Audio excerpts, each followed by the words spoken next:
आधुनिक भारत के कुछ महत्वपूर्ण युद्ध संधियां पार्ट वन मैंने इसलिए किया है क्योंकि इसको बताने में मुझे दो पार्ट लगेंगे ही। उसमें आंग्ल नेपाल, आंग्ल तिब्बत संबंध, आंग्ल तिब्बत युद्ध, आंग्ल नेपाल युद्ध, ये सब के बारे में हम लोग बाद में बात करेंगे। या अंग्रेज और अफगानिस्तान के साथ युद्ध, इन सब की बातें हम लोगों को करनी होगी, तभी जाकर के ये पूरा खत्म होगा। आज जो है मैं आपको आधुनिक भारत के कुछ महत्वपूर्ण युद्ध और संधियों के बारे में बताने जा रहा हूँ। सबसे पहले मैं आपको ये बताता हूँ आधुनिक भारत की शुरुआत कहाँ से होती है। मॉडर्न इंडिया, कुछ इतिहासकार मानते हैं कि औरंगजेब के मरने के बाद 1707 में, औरंगजेब 3 मार्च 1707 को मरा था, तो औरंगजेब के मरने के बाद आधुनिक भारत शुरू हो जाता है।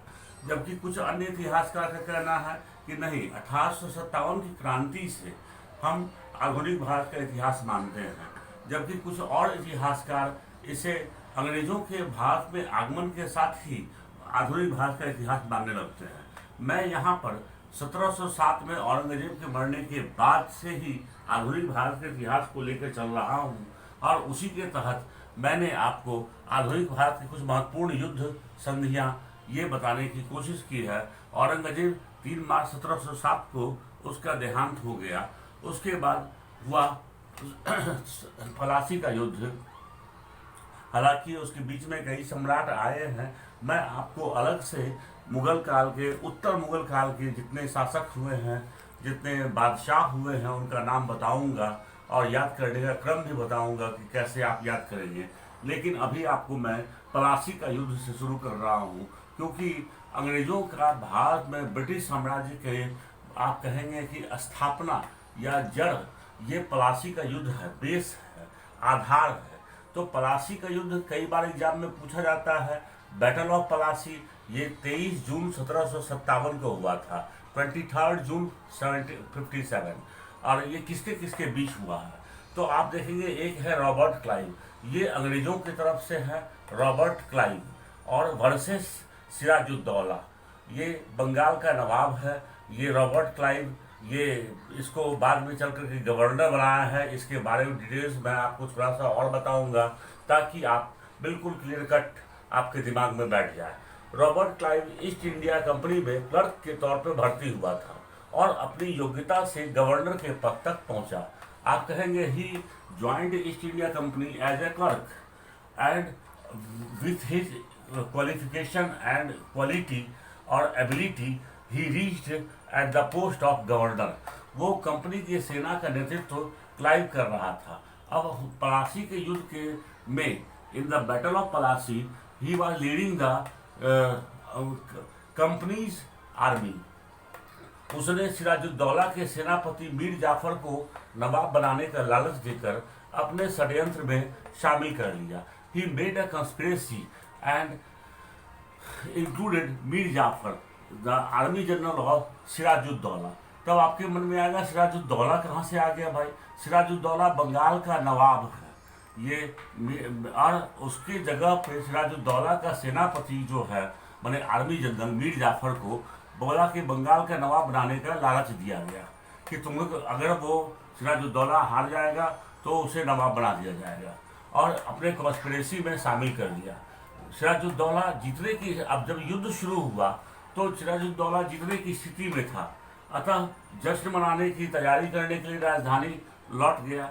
अब देखिए सिराजुद्दौला के साथ जो युद्ध हुआ है, तो इसमें जस्ट मीर मदान, मोहनलाल, कैप्टन मोहनलाल, मीर मदान, ये सब एग्जाम में बहुत रेयर पूछता है, तो वो लोग के नेतृत्व में सेना बढ़ी आगे। तो उस समय में मीर जाफर को, ये आप कहेंगे रॉबर्ट क्लाइव को, पेड़ के पीछे शरण लेनी पड़ी। इसलिए कई बार फोटो आपको दिखाएगा कि रॉबर्ट क्लाइव पेड़ के पीछे से रिवॉल्वर चला रहा है। खैर जो भी हुआ, तो वो जब देखा कि अंग्रेजी सेना पीछे हटने लगी, तो फिर उसको, सिराजुद्दौला को लगा कि अब वो जीत ही चला है, इसलिए वो अपना सेलिब्रेशन करने के लिए अपनी राजधानी लौटा। और मीर जाफर जो सेनापति था सिराजुद्दौला का, मीर जाफर को उसने सारा सौंप दिया कार्यभार, और बोला कि भाई तुम अब युद्ध को आगे संभालो, और वो वापस चला गया, अपने राजधानी लौट गया। और लेकिन सिराजुद्दौला के जाने के बाद युद्ध का नेतृत्व कर रहा था मीर जाफर, उसने आत्मसमर्पण कर दिया, सरेंडर कर दिया, अचानक से सरेंडर कर दिया। आप देखिए 40,000 सेना है कहाँ, तो नवाब की, सिराजुद्दौला की, और जबकि 1,000 के लगभग सेना है मात्र अंग्रेजों की। फिर भी ये मीर जाफर के आदेश से ये सैनिक समर्पण कर दिए और नवाब की सेना हार गई। मीर जाफर का पुत्र मीर मीरान था जो राजधानी में ही था। मतलब अब आपको ये भी याद रखना है कि मीर जाफर, तब फिर आपके मन में आएगा सिराजुद्दौला का क्या हुआ। तो सिराजुद्दौला तो राजधानी लौटा, लेकिन उसको पता चल गया कि उसके खिलाफ षड्यंत्र हुआ है। तो उसने क्या किया कि वहां से वो अपना किला छोड़कर भागने लगा, लेकिन उसके मीर जाफर के पुत्र मीर मीरान ने सिराजुद्दौला की हत्या कर दी और फिर मीर जाफर बंगाल का नवाब बना 1757 से 1760। फिर 1760 में मीर जाफर का दामाद हुआ मीर कासिम, वो नवाब बना जिसने बक्सर के युद्ध में हिस्सा लिया था। अब आपको बक्सर के युद्ध के बारे में डिटेल्स जानना होगा, तब फिर उसके बाद मीर कासिम कैसे कैसे हारा है और किस तरह से वो हटा है, ये सारी बातें फिर आपको बता रहे हैं। हाँ, तो अब तक मैं आपको बता चुका हूँ कि क्लाइव ने षड्यंत्र रचा था और वो सिराजुद्दौला के विरुद्ध, और अपने षड्यंत्र में यानी कॉन्स्पिरेसी में किस किस को शामिल किया था। ये एग्ज़ाम में, ये IAS के एग्ज़ाम में पूछा हुआ सवाल है। 1995, 96, 97 इस समय में आता था, प्लस UP PCS वगैरह में पूछा हुआ सवाल है। इसलिए आपको चूँकि आपको CDS, NDA, CAPF के लेवल तक जाना है, इसलिए मैंने लिख दिया है कि क्लाइव के षड्यंत्र में शामिल थे मीर जाफर, एक तो ये सेनापति है सिराजुद्दौला का, दूसरा है शौकत जंग। शौकत जंग जो है पूर्णिया के नवाब हैं, और प्लस देखिए जगत सेठ, ये बंगाल का सेठ है, प्लस मानिक चंद, ये कलकत्ता के व्यापारी थे। ये सभी लोग क्लाइव के षड्यंत्र में शामिल थे। और फिर मैंने आपसे कह दिया है, इतना दूर तक UPSC या PCS देने वाले को याद करना चाहिए, यानी CDS, NDA, CAPF वालों को याद रखना चाहिए। इतना दूर तक सवाल नहीं पूछता अक्सर हाँ एग्जाम में, जो जनरल SSC वगैरह दे रहे हैं। उसके बाद नेक्स्ट आइए, आपको फिर मैंने कहा था बक्सर के युद्ध के बारे में हम लोग बात करेंगे।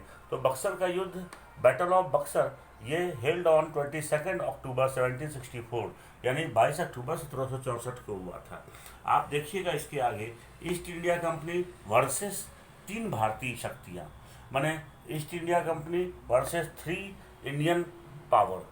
आप कहेंगे कि ईस्ट इंडिया कंपनी, अब देखिए ये मैंने एरो बनाया है कि East India Company led by major Munro और हेक्टर मुनरो। एक बात जान लीजिए, मेजर मुनरो को कई बार एग्जाम में हेक्टर मुनरो भी कहा जाता, मैंने दे देता है ऑप्शन में, तो आपका ये दोनों ही ऑप्शन सही है और एक ही व्यक्ति है, मेजर मुनरो या तो हेक्टर मुनरो। उसके बाद वर्सेस 3 भारतीय शक्तियाँ, उस 3 शक्तियों में एक हैं मीर कासिम, ये बंगाल का जो नवाब बना है बाद में, और दूसरा है शुजा-उद-दौला, ये शुजा-उद-दौला अवध का नवाब है ये। उसके बाद तीसरी शक्ति है शाह आलम द्वितीय, ये मुग़ल सम्राट हैं जो 1759 से 1806 तक मुग़ल बादशाह रहे थे, और इनके ये तीसरी शक्ति थे। ये तीनों मिल करके, और मुग़ल सम्राट जो उस समय इलाहाबाद में निर्वासित जीवन जी रहे थे, मैंने दिल्ली से भाग करके इलाहाबाद में रह रहे थे। इन सब के बारे में मैं क्यों रह रहे थे इलाहाबाद में, इन सब की जानकारी मैं आपको फिर से दूंगा जब आपको मैं बताऊंगा कि मुग़ल के और कौन कौन से बादशाह हुए और उनके समय में क्या क्या हुआ। यह युद्ध वास्तव में हुआ, एक चीज़ देखिए, वास्तव में मैंने रियलिटी में ये युद्ध हुआ। क्यों हुआ भाई, ये इस यहाँ पे वास्तव क्यों लिख दिया, और ये पलासी के युद्ध को वास्तव में क्यों लिखा?